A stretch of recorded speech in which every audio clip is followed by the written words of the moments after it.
Last week, Sony decided to drop a ton of PlayStation 5 information on us from absolutely nowhere. CEO Jim Ryan said, "It's nice to be able to say it. Like a giant burden has been lifted from my shoulders."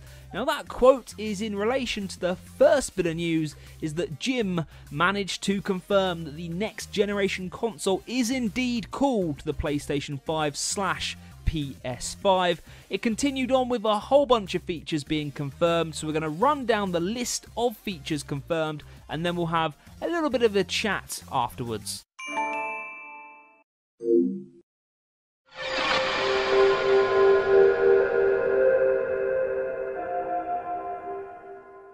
Game installations will be more configurable due to the way the SSD works, allowing players to delete just a single player campaign whilst keeping multiplayer if developers support it. Game sizes should be smaller or at least better optimized. That's one of the benefits of going to an SSD only solution with PS5.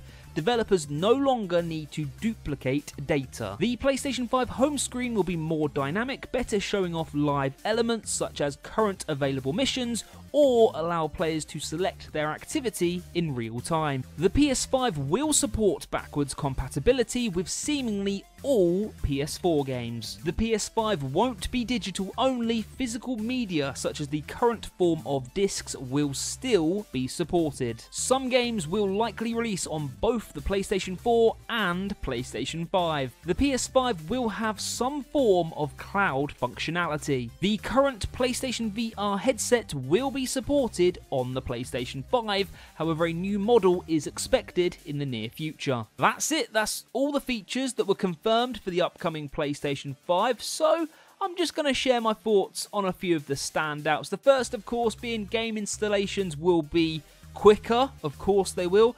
Game sizes will be smaller, which again is just the natural progression of tech. Everything gets smaller, everything gets compacted, everything gets more efficient.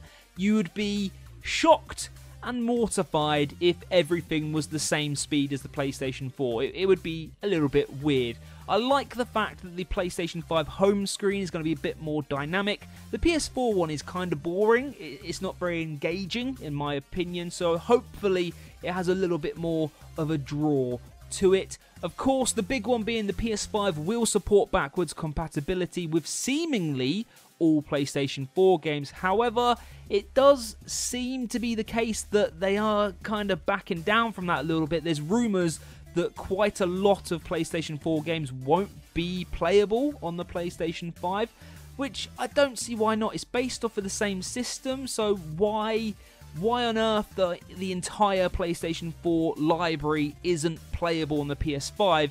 It would just be a really, really strange move by Sony. I totally get why we won't be able to do PS1, PS2, PS3. We couldn't do that on the PS4. It's a new system, it's a new design, etc, etc.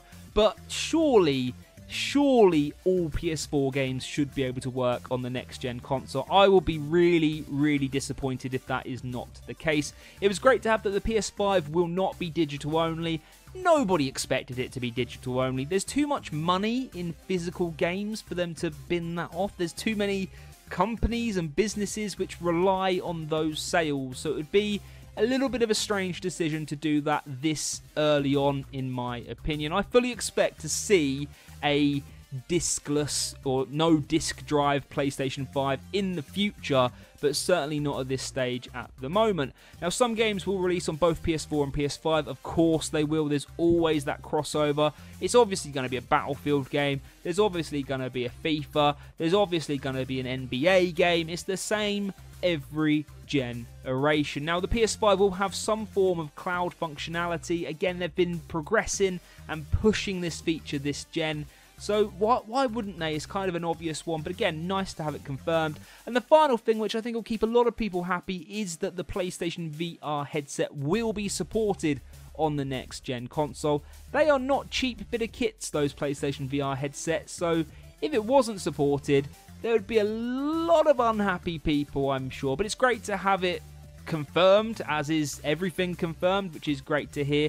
Of course, the name, we knew it was going to be the PS5. Why would they change it? It would be marketing suicide to change or move away from the name PlayStation. Let's be honest here. But yeah, let me know your thoughts. What are your thoughts on all the new features that have been confirmed over the past week? I know there was a load of stuff about the controller, so I'm probably going to do a separate video about that. But yeah, let me know in the comment section below. Are you excited about the PlayStation 5? Are you ready for the next gen? And of course, let me know if any of those features stand out as exciting to you. Of course, if you're new around here and you want to stay up to date with everything PlayStation, be sure to subscribe and turn notifications on. Like the video. Thank you for watching. I'm Waterfields1. Enjoy your week. Enjoy your gaming.